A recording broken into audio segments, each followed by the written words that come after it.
Benvinguts al Biblioconfit d'avui de la Biblioteca Casmetge Rei. En aquesta ocasió us presentam un relat del llibre El espejo en el espejo de Michel Ende. I diu així.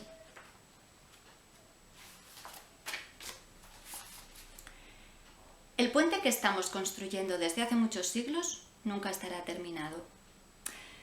Como una mano tendida que nadie estrecha, sobresale por encima de las rocas escarpadas de la frontera de nuestro país, debajo de la que se abre el negro abismo sin fondo. Su amplio arco desaparece en alguna parte, a lo lejos de la espesa niebla que se eleva constantemente de la profundidad. Una construcción semejante no se puede concluir si alguien no viene al encuentro construyendo desde el lado opuesto. Y nosotros no hemos podido descubrir un indicio de que al otro lado se trabaje también en un proyecto semejante. Es probable que allí todavía no hayan notado nada de nuestros esfuerzos. Muchos de nosotros dudan incluso que exista siquiera un lado opuesto. Esas gentes han fundado a lo largo de los últimos 2 siglos una iglesia propia, apartada de la antigua doctrina ortodoxa, cuyos miembros reciben el nombre de los unilaterales. Originalmente eran solo un mote que les dieron los ortodoxos. Más tarde lo adoptaron ellos mismos y desde entonces lo llevan con cierto orgullo. Sus convicciones, por cierto, no les impiden en absoluto seguir participando con todas sus fuerzas en la construcción del puente, tal como lo prescribe nuestra ética.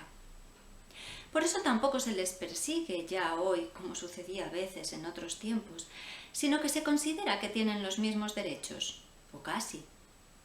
Se les reconoce por un pequeño corte vertical en el lóbulo de la oreja izquierda, con el que manifiestan su unilateralidad. Los otros, en cambio, que forman la mayoría ortodoxa, se llaman los medios. No dudan de la existencia de otro lado, pero saben que es inalcanzable. Aunque en nuestro lado el puente nunca ha progresado más allá de la mitad, se desarrolla en él un tráfico intenso.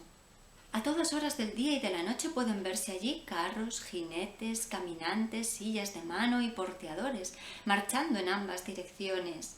Sin intercambios comerciales con el otro lado, no podríamos existir, pues todos los medicamentos y una gran parte de nuestros alimentos vienen de allí.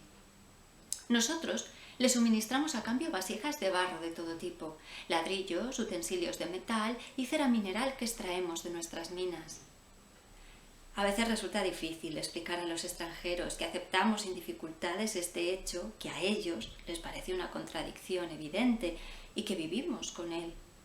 Nuestra religión nos prohíbe, y aquí no hay ninguna diferencia entre unilaterales y medios, dudar de que solo existe aquella parte del puente que hemos construido nosotros mismos. Algunos fanáticos y heresiarcas que ha habido de vez en cuando en nuestra historia fueron conducidos directamente al lugar donde termina y obligados a continuar. Naturalmente se precipitaban al abismo. A quien no haya nacido y crecido en nuestro país podrá resultarle difícil comprender que la condición para que exista tráfico entre nosotros y el otro lado reside precisamente en que estamos profundamente convencidos de que es imposible. Si pusiésemos seriamente en duda este fundamento de nuestra doctrina, tendría que hundirse irremisiblemente, de eso estamos seguros y todos nuestros libros sagrados lo confirman, la parte del puente construida por nosotros y estaríamos perdidos. Así que los viajeros deberán controlar sus lenguas y no tratar de indagar con demasiada obstinación al secreto de nuestra fe. Se exponen a correr la misma suerte que los herejes de nuestro propio pueblo. Experimentarían entonces en su propia carne que nuestro puente no ha sido terminado y que entre nosotros y el otro lado sigue existiendo el abismo.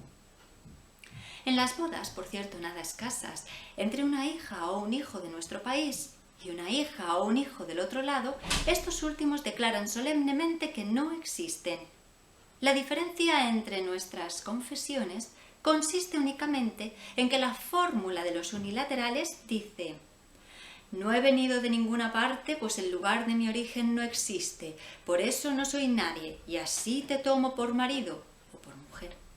Mientras que los de los medios dice: de dónde vengo es imposible que viniese, por eso no estoy aquí, y así te tomo por marido o por mujer.